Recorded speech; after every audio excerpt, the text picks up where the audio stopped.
So today we're going to look at some variations of a 12-fold star, 12 pointed star. And we've got a couple of different ones here. So we'll look at one or two of them. And this is taken from the book Arts and Crafts of the Islamic Lands. And essentially, we will start all of them with 3 equilateral triangles. So after dividing our circle into 12, we will draw our 3 equilateral triangles as we see here, and then we'll be able to create additional patterns inside the empty space that is in the 12-pointed star. So let's get started.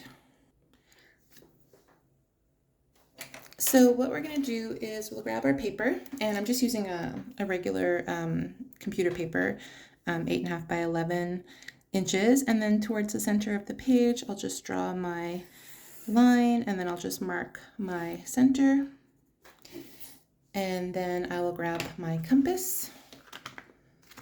The camera's just going to focus here hopefully in a second. I'll grab my compass and I will draw my circle. So the radius that I'll use on this sheet is, let's see here, I'll use a radius of about between 4 and 5 centimeters, should be good. And then I'll draw my first circle here. All right, and then where my circle and my line intersect, I'll draw another circle on the right and on the left. And then where my circles intersect each other, 1, 2, 3, and 4, I'll draw my 4 last circles. And I will zoom out in just a moment here.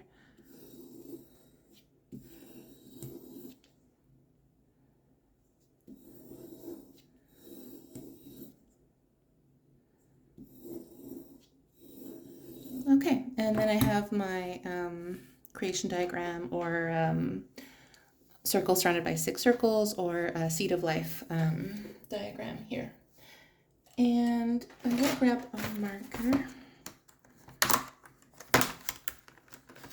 All right, so if we were to zoom out, this is what we would see. We would see here a circle with 6 circles around. Now I'll draw some lines to cut up my circle. So essentially what I'm going to do is I'm going to draw lines through the bigger petal. So if you think about this as like a big petal, you have like the small petal and the big petal. So a line through here, a line through here, a line through here, and then I will draw 4 triangles. So I'll connect where the line through my large petal intersects my circle, as well as the tip of the petal inside my circle to draw those 4. So let's do that. So let's get those lines in. So you can draw the lines through the tips of the small petals, if we want. It's right here. So just the line through here. Okay, so always through the center.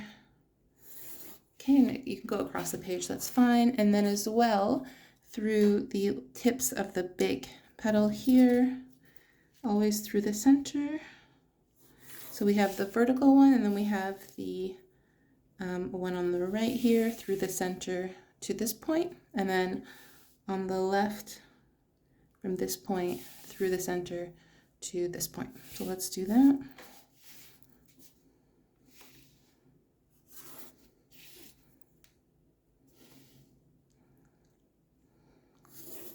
All right, and now we're going to work inside the circle.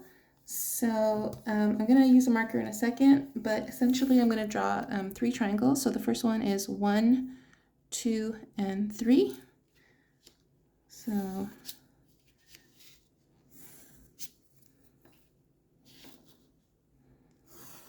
just like that, and then 1, 2, and 3, which is the opposite. We always work in symmetry.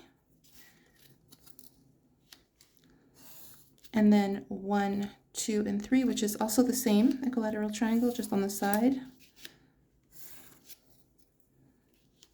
Okay, and this pattern is found all over. And then 1, 2, and 3, many different countries, Spain, Afghanistan, and many other places. It's a very beautiful star that's pleasing to the eyes.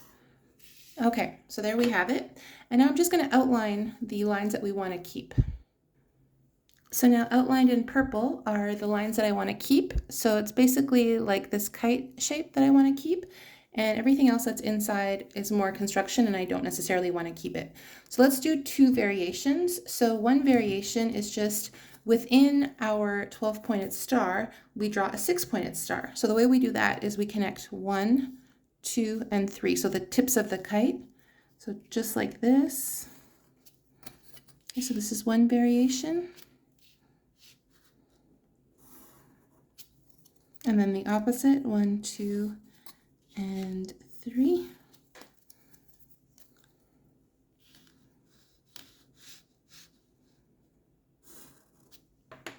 Okay, and then I'll outline that.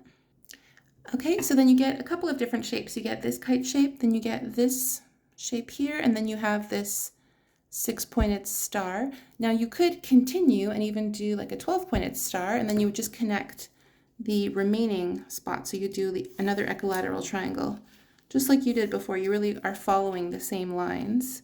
So here's another variation.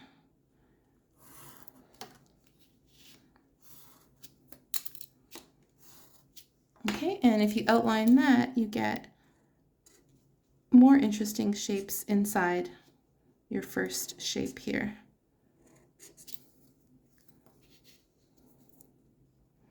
Okay, and I'll just highlight the lines that we're going to keep.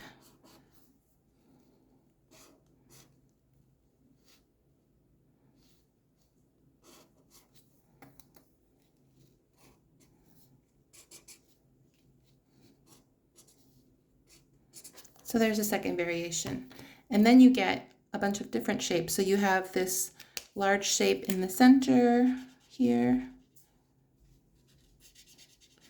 And then you have additional shapes all around that you can play with. So either one, you can stop at a 6-pointed star, or you can continue and draw a 12-pointed star inside your 12-pointed star. So basically it's like a 12-pointed star with a 12-pointed star inside of it, the exact same star. And if you wanted to be even more adventurous, you could also draw another 12-pointed star or a 6-pointed star inside this area.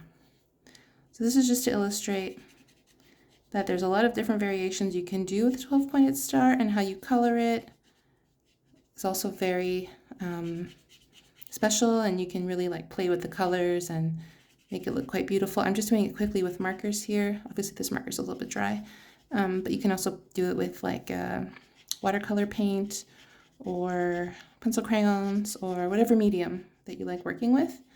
And you have a lot of very interesting shapes here. And you can even do like variations of a color. Like let's say you like green, for example, you could do like a light green, dark green, light purple, dark purple. Just change up the colors as well, light blue, dark blue, as an example. So for example, if you like a dark color and then another or a light version, something like that could be very interesting. Outline it all in black. This is where you can be very creative with it.